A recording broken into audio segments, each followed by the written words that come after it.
continuación, estos son los factores de riesgo que nos dirán a nosotros si es que el neonato va a requerir de la reanimación neonatal.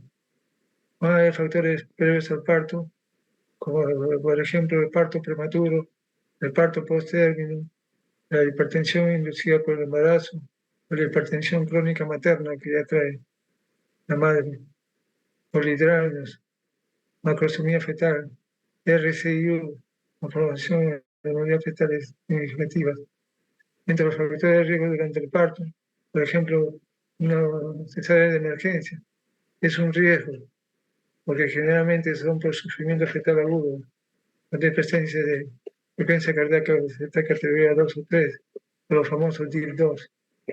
Cuando hay un parto, se utiliza instrumentos como forceps o vacuum, el parto de nalga vaginal, anestesia general a la madre que va a deprimir al centro respiratorio del neonato, el uso de terapia materna con magnesio que también deprime al neonato, cuando hay desprendimiento de placenta y cuando hay líquido amniótico meconial o cordón umbilical progresado, entre otros. Estos son los factores de riesgo. Estos son los materiales que vamos a utilizar y debe estar presente en cada parto. Para calentar, tenemos que tener esa vacuna calor radiante encendido 20 minutos a 30 minutos antes de que nazca el bebé, calentando los campos o toallas para que, bueno, que se va a recepcionar al bebé. Para despejar la vía aérea, pedir goma o catéter de succión. Para ocultar el precor del bebé, el estetoscopio. Para ventilar la bolsa y máscara de reanimación, el mezclador de oxígeno, el flujómetro para 10 litros por minuto.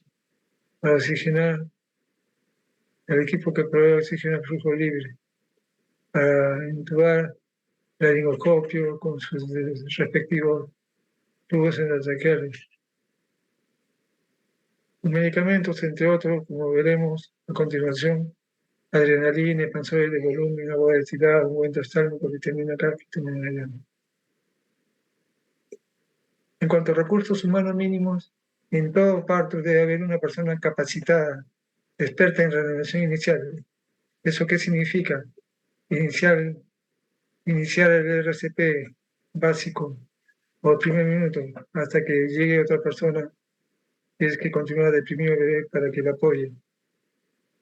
Y esta persona solamente debe encargarse del neonato, no debe atender a la madre o hacer otra cosa más que atender al bebé. En partos sin factores de riesgo o cesárea de término con anestesia regional, se necesita, aparte de esa persona capacitada en dar el RCP inicial, una persona que sea localizable de forma inmediata y entrenada en reanimación completa. En el parto con factores de riesgo, al menos 2 personas deben estar ya presentes. Capacitación en reanimación completa, ¿eso qué significa? Que sepa intubar, dar masaje cardíaco, que sepa encontrar acceso vascular y sepa administrar medicamentos. En parto múltiple, un equipo debe formarse para cada niño. Si hay gemelos, 2 equipos para uno para cada bebé.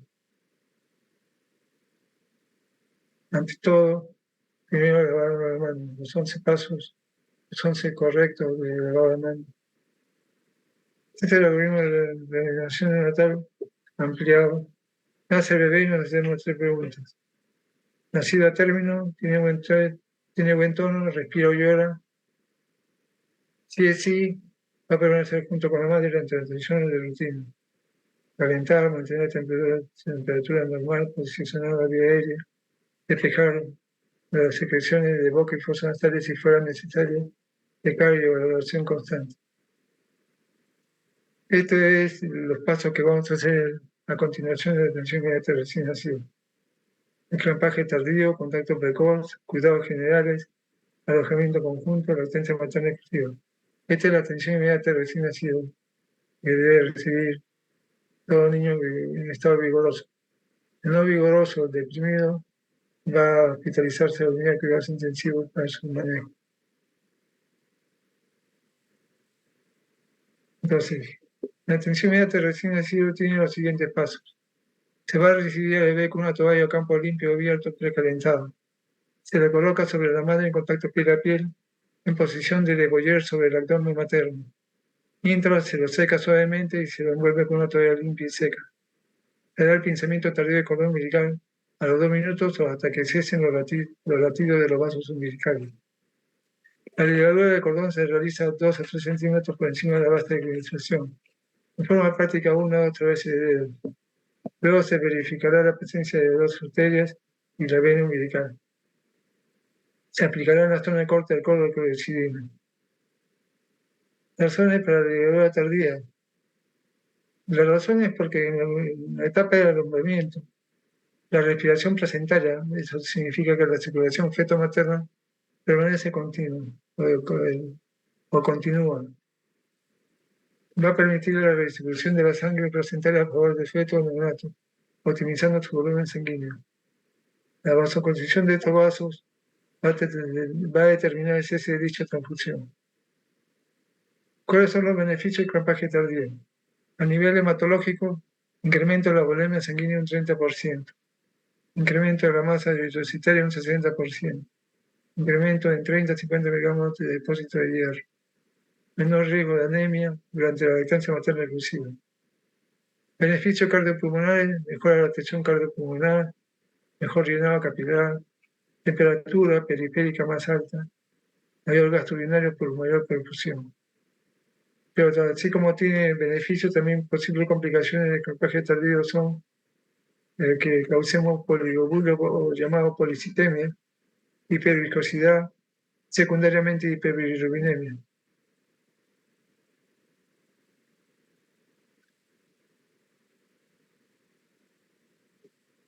Paga de contraindicaciones del clampaje tardío.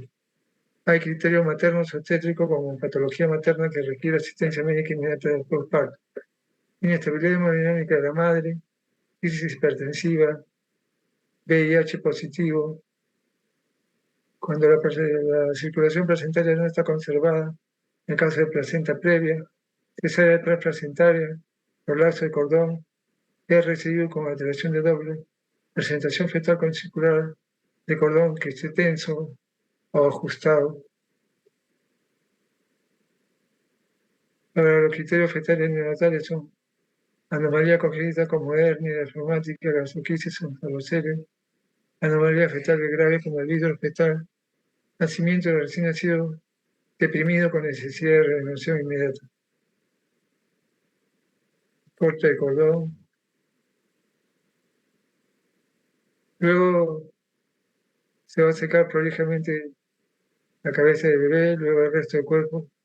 Se va a cambiar el campo húmedo por uno seco. Se realiza respiración orofaringe y luego nasal solo cuando sea necesario. Entonces la pregunta es: ¿cuándo es necesario? Cuando se requiere de RCP, de menor de reanimación. Cuando hay presencia de líquido amniótico meconial o hay dificultad para iniciar una adecuada función respiratoria, esté obstruyéndose la vía aérea por demasiada secreción o líquido. Dejar al recién nacido en contacto directo con su madre por lo menos 1 hora para fomentar la lactancia materna y el apego precoz. Poner al recién nacido en el cúbito lateral o del cúbito ventral para facilitar la expulsión de secreciones o las faringes y evitar la proliferación de estas. Acá tenemos contacto piel a piel, el bebé lactando. Una vez que haya pasado el apego precoz, de más o menos 60 minutos, llevar al neonato a la vacuna de calor radiante, o sea, a la sala del parto. Atención inmediata. La temperatura del ambiente debe estar a 24 28 grados, idealmente 26 grados, y de la cuna observo control en 36 grados. Colocar la cabeza del recién nacido hacia el examinador. La persona que va a estar examinando, que va a dirigir al equipo, se va a colocar de lado a la cabeza del bebé. Se determinará la edad gestacional por el método de Capurro o T de vara, y se tomarán las medidas antropométricas, peso, talla, perímetro cefálico y percentilar para ver la adecuación, como veremos luego. Se debe efectuar la profilaxia daftánica, antibacteriana de cordón umbilical y la antimorrágica. Comprobar la enfermedad de coanas y la enfermedad esofágica para descartar la tesis de coanas esofágica, sobre todo cuando hay antecedente de polidranio. Ahí sí tenemos que introducir la sonda a ese pasaje, eso por vía esófago, introduciendo por la nariz y boca una sonda. Comprobar la permeabilidad anal, introduciendo una sonda aproximadamente 3 centímetros, tomar la temperatura rectal central. Realizar la impresión plantar del recién nacido y la impresión digital materna en la ficha del recién nacido y ficha perinatal. Esto es la identificación del neonato para que no haya confusión con otros bebés. Colocar la pulsera de identificación antes de que el recién nacido sea retirado de la sala de parto. Esto es muy importante, sobre todo en los hospitales que atienden partos en paralelo o en simultáneo. Se realizará un examen físico sistematizado con el propósito de descartar malformaciones congénitas que puedan comprometer la adecuada transición a la vida extraterrena. Vestirlo y llevarlo con la madre a quien se deberá informar sobre el estado actual del recién nacido y resaltar la importancia de la lactancia materna exclusiva iniciada, si aún no la ha iniciado, verificando técnica de lactancia materna en cada madre. Profilaxis en atención neonatal. Ya lo hemos dicho, pero acá vamos a digregarlo. Para evitar la gastronomía neonatal, se instila nitrato de plata al 1%. Un problema que puede traer es que puede causar una conjuntivitis química o eritromicina 0,5% en gotas rectálmicas. Para evitar la infección bacteriana del cordón umbilical, aplicar la zona de corte de alcohol 70 grados o clorexidina 0,51%. Para evitar la enfermedad hemorrágica del recién nacido, se aplicará la vitamina K intramuscular 1 miligramo de tercio medio del músculo, cada anterior lateral de todo recién nacido término, y medio 0,5 miligramos de pretérmino. Ustedes probablemente van a leer en su seminario de que ahora cambió un poco esto, pero esto es la norma técnica de salud vigente. Ustedes van a encontrar en la literatura que dice 1500 gramos o más, 1 miligramo, menos de 1500 gramos, medio miligramo. Ustedes, como dijimos la otra vez, expresa la alteración cardiorrespiratoria y función neurológica del recién nacido al primer minuto y quinto minuto de la vida. Si el bebé nace deprimido, se continúa, a pesar de que cita de la reanimación, continuar su registro hasta que sea mayor de 7 puntos. Actualmente se registra hasta los 20 minutos de ser necesario. Su aplicación siempre es retrospectiva. Ahora que ustedes están haciendo su práctica en sala de parto, van a ver que nadie se detiene al minuto de los 5 minutos a evaluar el radio.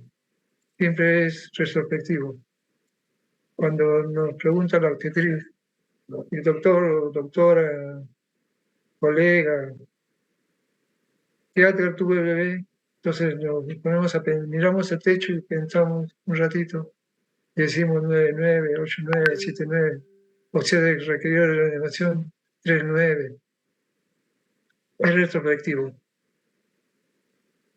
Y está definido como el T de Adgar como el mecanismo estandarizado para registrar la transición fetal a neonatal, donde las intervenciones modifican su componente.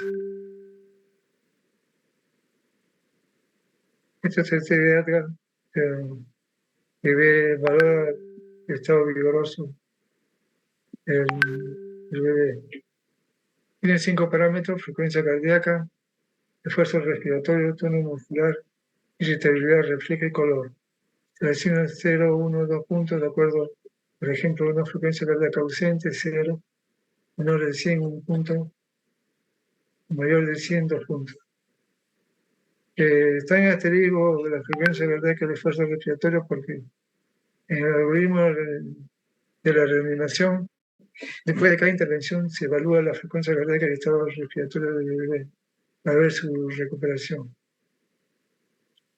Se clasifica en recién nacido vigoroso, no tiene puntaje de 7 a 10 puntos, depresión moderada 4 a 6, depresión severa de 0 a 3. Se debe tomar las medidas antropométricas como el peso. Aquí viene una primera clasificación de riesgo. Todo niño que nace con menos de 1000 gramos, extremadamente muy bajo peso al nacer. De 1000 a 1500, muy bajo peso al nacer. De 1500 a 2500, bajo peso al nacer. 2500 a 4000, peso normal. Y mayor de 4000, macrosomia. Todos los niños bajo peso tienen el riesgo de hacernos hipoglicemia. Muy bajo peso, con seguridad es un prematuro. Extremadamente bajo peso, su riesgo es mayor de sufrir macrosómicos, trastornos metabólicos, como verán en su clase repetitiva, hipoglicemia y hipercemia. La talla debe ser tomada desde la colonia del talón. El perímetro cefálico debe ser tomado de la puntualidad intercostal externa y el perímetro torácico a nivel mandibular. ¿Cómo valoramos la edad gestacional? Mediante el método de Capurro. Carlos Capurro, el año 78, creó este test que valoraba 5 parámetros somáticos y 7 incluyendo los neurosomáticos. Pero para las primeras 12 horas de vida usamos los 5 datos somáticos. A ese puntaje que hallemos le vamos a agregar 204 y dividir entre 7. Pero tiene un problema, que solamente evalúa a recién nacidos mayores de 30 semanas de edad gestacional. Una clasificación que vamos a tener también acá es, de acuerdo a la edad gestacional, vamos a tener un recién nacido pretérmino, que nace con menos de 260 días o menos de 37 semanas. A término, aquel que nace de 37 a 41 semanas, y post-término, mayor o igual a 42 semanas.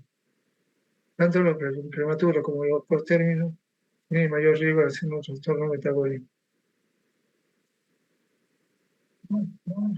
Este es el test de Capurro, donde toma un parámetro que es la forma de la oreja, tamaño de la glándula mamaria, formación de pezón, textura de la piel, pliegues frontales. Vamos a ver un ejemplo acá. Vamos a tener un niño con forma de oreja que tiene 24 puntos. Tamaño de la glándula mamaria, 5 puntos. Formación de pezón, 10 puntos. Textura de la piel, 5 puntos. Pliegues frontales, 5 puntos. Todo esto suma 49. Agregándole 204 y dividiendo entre 7 nos sale 36.1. Entonces es un prematuro. Eso lo llevamos a la curva de peso, talla y perímetro cefálico para ver. En ideal, de 36 semanas, como estamos poniendo en el ejemplo,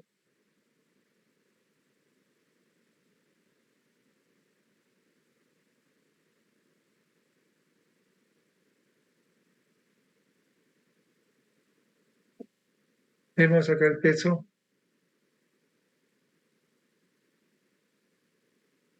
De 2,5 kilos, una talla de 47, un perímetro cefálico de 32.5. Todos son adecuados. El peso está entre el 10º y el 90 percentil. Es un bebé de 36 semanas adecuado. Pero si tuviéramos un bebito B que haya sacado un puntaje de edad gestacional para 40 semanas,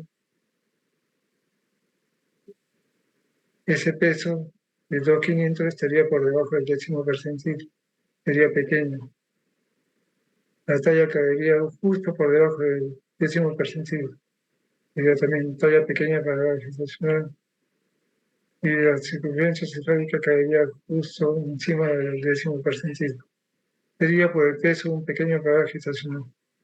No así el caso de 36 semanas, que cae entre el 10º y el 90 percentil, calificando como adecuado.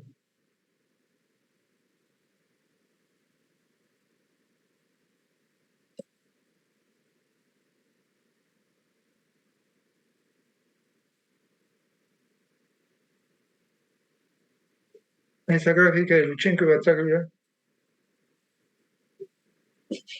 nos muestra la edad gestacional de 3 columnas. Debe ser puntero láser para...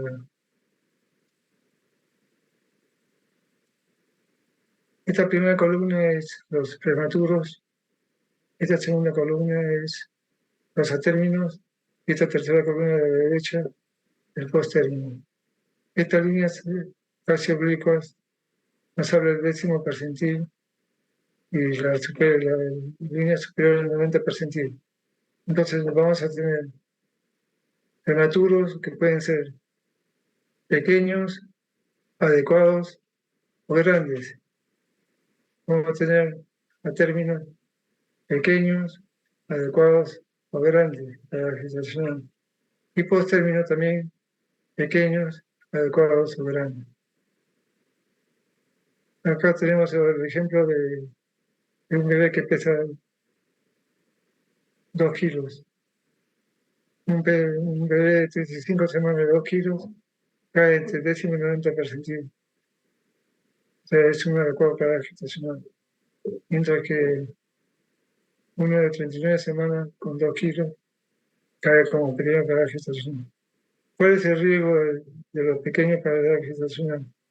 Que nos hagan trastorno metabólico, hipoglicemia, hiperglucemia, hipoglicemia. ¿Cuál es el riesgo de los grandes para la gestacional? Decimos también casi lo mismo, hipoglicemia, hipoglicemia, entre otros.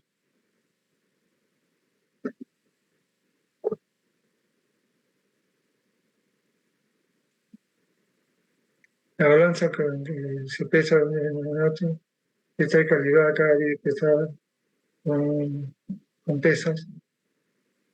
El tallímetro de la colonia de los pies, el perímetro cefálico. No está recomendado, pero lo que se pasa a ver sondas para ver permeabilidad y permeabilidad esofágica. La profilaxia con gota de eritromicina 0,5%, una gota en los ojos. La aplicación de menabiona, vitamina K, para evitar la enfermedad neurálgica recién nacida en el muslo tercio medio lateral del muslo izquierdo. Identificación colocando el brazalete de bebé, el brazalete de nombre de la madre, la fecha, hora de nacimiento, el peso, la talla del perímetro cefálico. Identificación a través de la huella plantar y la evaluación de la frecuencia cardíaca, ver si la evaluación del tamaño hepático, para valorar la edad gestacional, viendo la formación de la oreja, midiendo la mamila para ver el tamaño, y viendo genital masculino y femenino, dependiendo de la edad gestacional. En este caso son términos por la pigmentación que tienen tanto la persecución como la edad de voy a plantar términos y no posttérminos, la bibliografía que hemos utilizado. Muchas gracias por su atención. No sé si hay alguna pregunta. Doctor, buenas tardes. Una consulta. En una de las imágenes que mostró, de las últimas, salía que no era recomendado. No sé si era que le estaban tomando la temperatura rectal al niño o era una sonda. Lo que se está recomendado es observación del permeabilidad electroscópicamente. Es lo recomendado. Pero ante la duda, porque a veces hay duda de un hiperfluorado alto, se le puede pasar una sonda 3 centímetros. Ahora, está bien lo que usted aprecia. La temperatura, pero esa foto fue tomada para ver permeabilidad. Pero ya no está recomendado hacerlo con termómetro, no con sonda. Ok, muchas gracias. ¿Alguna otra pregunta?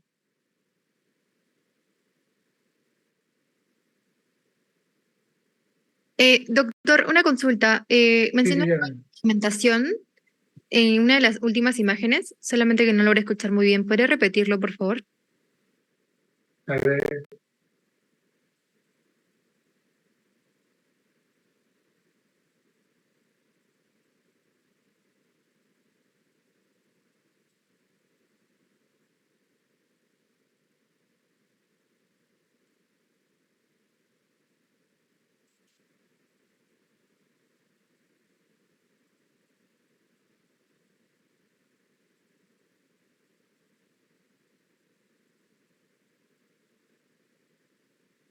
Para ver permeabilidad, han usado termómetro que no está recomendado.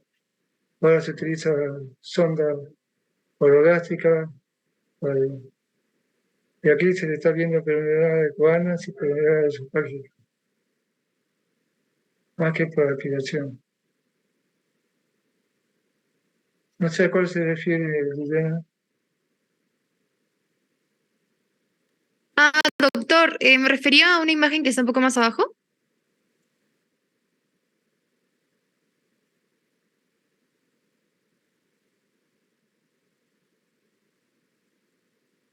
Sí, esa, la que pasó. Ajá, esa. Mencionó algo y no logré escuchar, por favor. Ya. Estos genitales, tanto masculinos como femeninos, son de a término porque están rugosos primero, están hiperpigmentados. En el caso del masculino, las bolsas secretarias están rugosas y pigmentadas. En el caso de la derecha, que es de una mujer, los labios mayores cubren totalmente los labios menores y está hiperpigmentado. Es a término. Ya, doctor. Ajá, me quedó claro, gracias.